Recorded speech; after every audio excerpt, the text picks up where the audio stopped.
know, my imagination is, that stops me sometimes. When you're a kid, imagination is fun and nobody tries to stop it. When you get older, you all of a sudden use your imagination to keep you from doing things. At least for me. Like, I'll want to do something and I'll just think, oh, what if? You know that thing? Let's say, for instance, I'm out of cheese, okay? And then I'll think, oh, but what if I go to the store and they're out of cheese? I'd be like, how can you be out of cheese? And they'd be like, what do you mean, how can we be out of cheese? You're out of cheese. People run out of cheese. Then I'd be like, yeah, but you're a store. You should have cheese stocked up in the back for people like me coming in looking for cheese. And then that's when they send the manager over who thinks he's so cool for being the manager because his picture's framed in front of the store because he's the manager, you know? And he'd be like, what seems to be the problem, ma'am? Which to me is so condescending, like little lady, you know? And I'd be like, the little lady's problem. He'd be like, who's a little lady? I'd be like, shut up and listen to me. You're out of cheese, and I want some. And he's like, well, how about some cottage cheese? Like, he's going to negotiate the situation. He's a diplomat because he's the manager, you know? And I'd be like, I don't want cottage cheese, I want cheddar cheese. Sharp cheddar cheese is what I came in for. Sharp cheddar cheese and cottage cheese are not the same things. Just because it has the name cheese in the title doesn't make it a cheese at all. That'd be like going to a musical instrument store and saying, I'd like to buy a trumpet, and they say, oh, I'm sorry, we're all out of trumpets, but would you like a shoehorn? See, that's not the same thing, is it, Mr. Manager?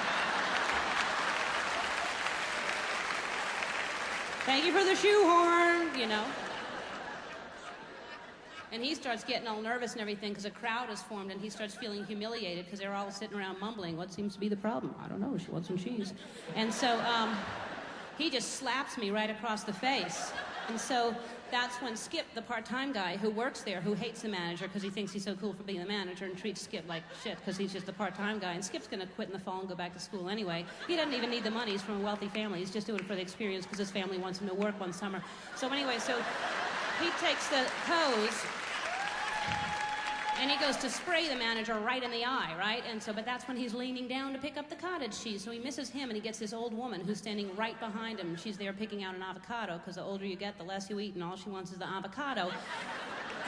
So she screams out, my eye! I've been sprayed in the eye with a produce hose.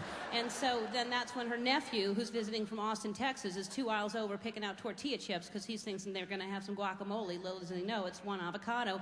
And so he starts running, I'll help you, Aunt so-and-so, running. And then when he's running down the aisle, he slips on the water from the produce hose, breaks his leg, breaks his arms, bruises 2 ribs right there, gets a stitch put in his cheekbone, just one, but still it's a stitch. Chaos breaks out, and it's all over Hard Copy and Entertainment Tonight, Access Hollywood. Lesbian demands cheese, causes riot. And I'm like, I don't even want the